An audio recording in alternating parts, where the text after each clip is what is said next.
ایک میاں بیوی میں اکثر جھگڑا ہوتا تھا، اور ہوتا بھی اسی طرح کہ خاوند جب گھر آتا اور وہ آتے ہی کہتا کہ یہ کیوں ہوا اور وہ کیوں ہوا، اور بیوی آگے سے جواب دینے لگ جاتی اور اسی وقت سے جھگڑا شروع ہو جاتا۔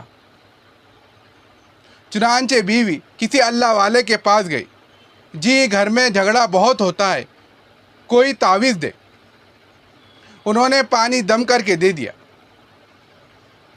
جب تمہارا میاں گھر میں داخل ہو تو اس پانی کو 5 یا 10 منٹ تک پانی کو منہ میں رکھنا، انشاءاللہ جھگڑا نہیں ہوگا۔ وہ جب بھی آتا بیوی پانی کا گھونٹ منہ میں بھر کے رکھ لیتی اور خاوند کا 5-10 منٹ میں غصہ ختم ہو جاتا۔ پھر میاں پیار کے موڈ میں آ جاتا، پھر میاں بیوی کی اچھی زندگی گزرتی۔ چنانچہ دم شدہ پانی نے گھر کے جھگڑوں کو ختم کر دیا۔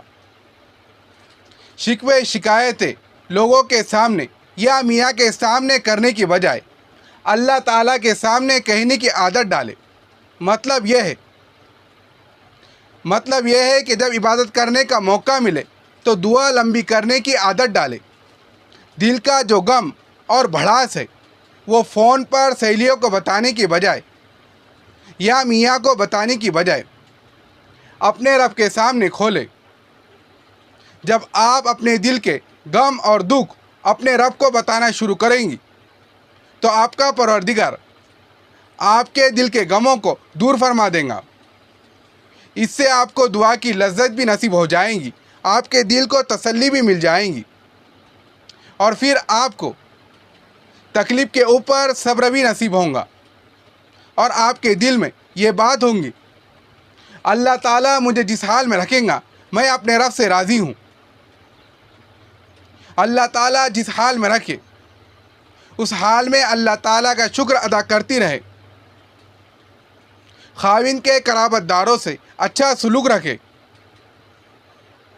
اس لیے کہ دین سراسر خیر خواہی کا نام ہے اور خیر خواہی کا تقاضا ہے۔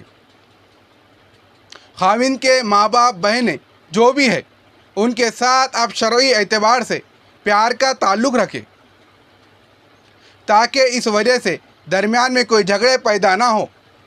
اس کو اپنی ذمہ داری سمجھے، پھر دیکھنا اس کی وجہ سے اللہ تعالیٰ کی طرف سے کتنی برکتیں آئیں گی۔ خاوند کے قرابت داروں سے اگر آپ جھگڑے چھیڑیں گی تو سمجھ لے کہ میں خود اپنے خاوند سے جھگڑے چھیڑ رہی ہوں۔ جو کچھ بھی ہو، ماں ماں ہوتی ہے، بہن بہن ہوتی ہے، بھائی بھائی ہوتا ہے۔ خاوند حق پہ آپ کو سمجھتے ہوئے وقتی طور پر معاف بھی کر دے، آپ کی بات مان بھی لے، پھر بھی وہ اس چیز کو دل سے برا سمجھیں گا کہ اس نے میرے قریب والوں کی برائیاں کیوں کی۔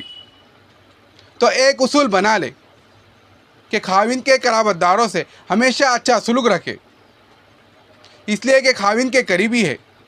جب خاوند ان کو قریب سمجھتا ہے تو آپ بھی ان کو قریب سمجھے، یہ چیز اجر کا باعث بن جائیں گی۔ کسی کے خاطر کسی کا لحاظ کرنا پڑتا ہے، جیسے بیٹی کے خاطر داماد کا لحاظ کرنا پڑتا ہے۔ کہتے ہیں نا کہ جس کو بیٹی دی اس کو پھر میاں کہنا پڑتا ہے، اس لیے داماد کا لحاظ زیادہ کرنا پڑتا ہے۔ کس لیے؟ بیٹی کی وجہ سے۔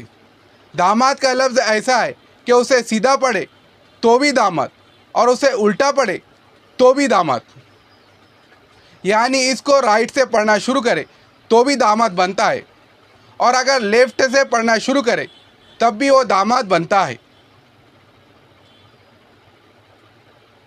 میرے محترم بھائیوں اور عزیز ساتھیوں، داماد سیدھا ہو تو بھی دامادی ہوتا ہے اور الٹا ہو تو بھی دامادی ہوتا ہے۔ اسی طرح ایک لفظ ہے نادان، اس کو سیدھا پڑھے تو بھی نادان ہے اور اگر الٹا پڑھے تو بھی نادان ہے۔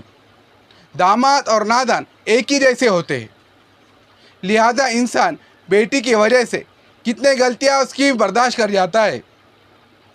اسی طرح عورت کو چاہیے کہ وہ اپنے خاوند کے قرابت داروں کے غلطیوں کو معاف کر دے، جیسے نبی صلی اللہ علیہ وسلم نے امت کو فرمایا، میں تم سے کوئی بدلہ نہیں چاہتا، میں صرف اتنا چاہتا ہوں کہ میرے قرابت داروں کے ساتھ تم محبت کا سلوک کرو۔